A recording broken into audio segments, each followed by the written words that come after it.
Hi, what's up? Laking Manda nga pala ulit, nagbabalik. May pupuntahan tayo ngayon kaya samahan nyo kami. Nandito nga tayo ngayon sa Blackfoot Motorsports. Dito lang yan sa Calgary at magtitingin tayo ng mga motor dito sa shop nila. So kung makikita nyo nga dyan, marami silang iba't ibang klaseng brands na motor dito sa loob. So kasama ko nga pala dito yung pamangking ko, yung kapatid ko at saka yung asawa niya. Tara, samahan nyo kami mag-ikot. So sa halos magdadalawang taon, magbabalik tayo ngayon sa pagbablog. Sa mga hindi nakakaalam kasi nandito tayo ngayon sa Calgary, Canada.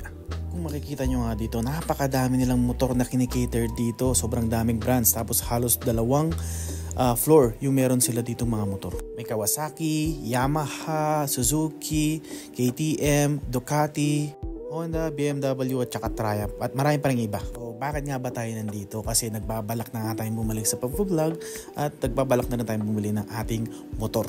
So tinatry nga natin upuan itong Ninja 400, no? So itong Ninja 400 nakakahalaga na siya ng 8,202 or sa Philippine peso mga nasa 340,000 pesos siya all in na. Mga panahon nga ito is nagsisale na nga yung mga shop na nagbebenta ng motor kasi nga katatapos na ng winter at riding season na. So ikaw taga Calgary ka at mahilig ka rin magmotor, try mong bisitahin itong Blackfoot Motorsports kasi ang dami nilang kinikater na brands dito, as in madami talagang pwede kang pagpilian. Yan, tulad yan may mga Harley Davidson pa, kahit anong brand meron sila dito. Kahit anong trip mo, mapa-sports man yan, mapa-cruiser man yan, mapa-naked man yan, mapa-adventure man yan, meron sila dito. So kung makikita nyo nga dito sa second floor nila, nandito yung medyo mas mga mamahalin nilang mga presyo ng mga motor.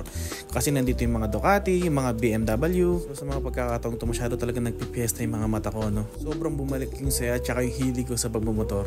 Kasi halos sa loob ng isa't kalahating taon, puro pag-aaral at pagtatrabaho lang talaga yung natupag ko. Work at bahay lang. Saka hindi lang pala ako nagpaplanong bumili ng motor, no? Pati yung kapatid ko. Kaya abangan nyo yung mga rides namin. Ipapakita namin kung gaano talaga aganda yung mga scenery tsaka yung mga view dito sa Calgary. O dito sa Alberta. Dito sa taas is hindi mo na nga pwedeng i-test fit or upuan yung mga motor, no? Kasi medyo premium na nga yung mga brand nila. At saka talagang sobrang mamahal na nila. Umabot mga $10,000-$20,000 and up. Doon kasi sa babae, like yung mga Kawasaki, Honda, Ninja, is pwede mo pa silang upuan. Meron din mga BMW doon. Pwede mo upuan basta nasa baba. Hanggat wala pa nakalagay na sold, pwede mo pa silang upuan para matest fit mo kung bagay at saka swak sa'yo yung motor. So dito hindi nga lang pala brand new, nandito may mga pre-owned din na pwede mo bilhin ng cash or pwede mong apply for financing. So nandito na nga tayo ngayon sa main agenda natin, bakit tayo nandito sa Blackfoot Motorsports. Yun ay para bumili ng ating unang helmet. So inuna ko nga itong Bell kasi ito yung pinakamura sa lineup nila pero di ko masyado gusto yung fit. So tinaray ko itong AGV na K1S. Ito yung sumunod sa pinakamura nila and medyo gugustuhan ko yung fit nito kaya kinuha ko na.